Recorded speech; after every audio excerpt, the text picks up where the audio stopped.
Hey 6-8, happy Tuesday. Hope you're having a great day. Hope your week's off to a great start.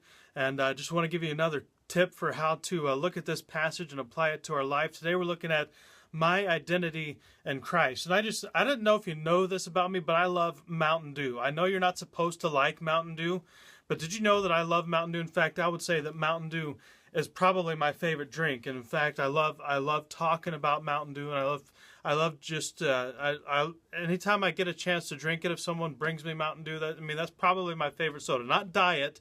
My brother likes diet, and I don't get it because it does not taste the same. Regular Mountain Dew, all right? So anyway, regular Mountain Dew, just wanted you to know something about me. 1 John chapter 3, verse 2. Beloved, we are God's children now, and what we will be has not yet appeared. But we know that when he appears, Christ, when he appears, we shall be like him, because we shall see him as he is.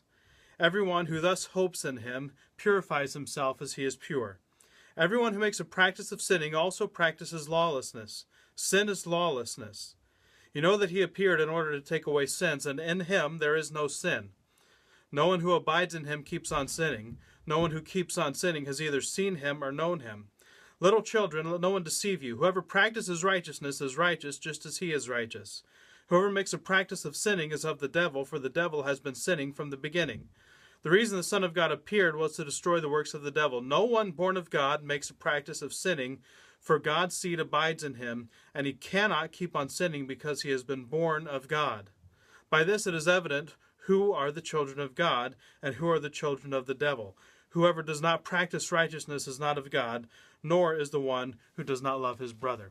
And today we're going to look at how this passage applies to my identity in Christ. That's what we're focusing on each Tuesday. And I want to look at something and kind of draw out an illustration. As I said, I like Mountain Dew. Mountain Dew is my favorite drink. And in fact, I have a Mountain Dew shirt that I love to wear. And it's really important to me that people know that I love Mountain Dew. In fact, I would get on the internet and I would tell people just how much I love Mountain Dew without even being paid to do so. I will tell you that I really like Mountain Dew. In this passage, we see that sin is lawlessness, that no one who practices sin has the love of the Father in them. And at the end of the passage, we see this is how we know who the children of God are and who are the children of the devil. The ones who sin are the ones who are children of the devil. The ones who don't are the children of God. And we see this passage right at the very beginning. It says, Beloved, right now, you are God's child. We don't know what we're going to look like when he appears, but right now, the current, present time, you are God's child. And we're supposed to, what are children supposed to do? The children are supposed to resemble the Father. And so now that we become God's children, we're supposed to be clothed in Christ's righteousness, right? We're supposed to be wearing the righteousness of Christ, and that's what covers us. That's what our identity becomes. My identity becomes Christ's righteousness, not my righteousness, but Christ's righteousness. But I have to ask a question today. If the world were to look on your life from its point of view, from its perspective, would the world be able to see that you are one of God's children? Would the world be able to see that you are a child of Christ because you resemble him, because you resemble his righteousness? Or would they say, he's just like me, she's just like me, that they're not any different than I am?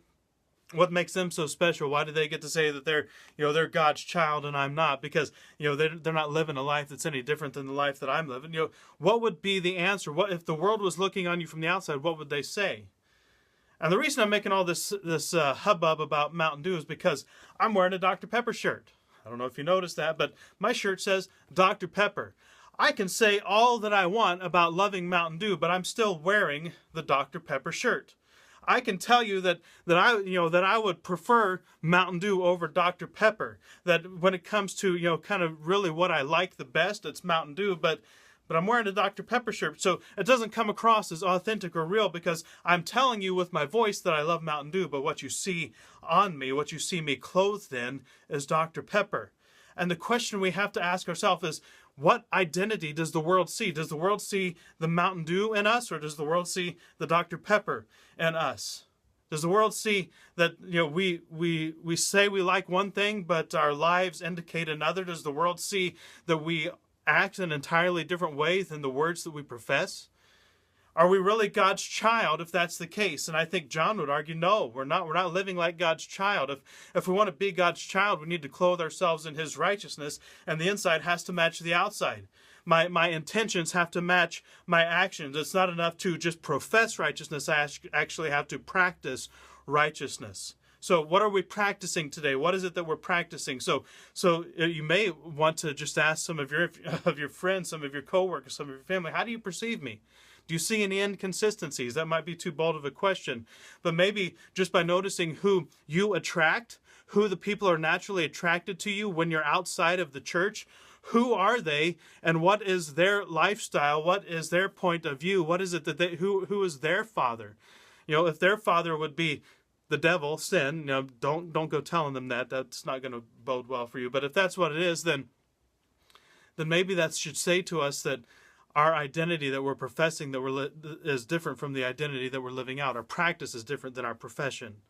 So we need to be careful and make sure that we are actually living out in practice what we profess with our mouth. So that's all I have for today. Got a little bit long. Sorry about that. 10 seconds longer than I should be. But anyway, have a great Tuesday and make sure to come tonight for tonight's Tuesday evening fellowship. We're having a turkey dinner. It's going to be Thanksgiving. It's going to be great. Hope to see you there. Have a great Tuesday. We'll see you tomorrow for another daily coaching tip.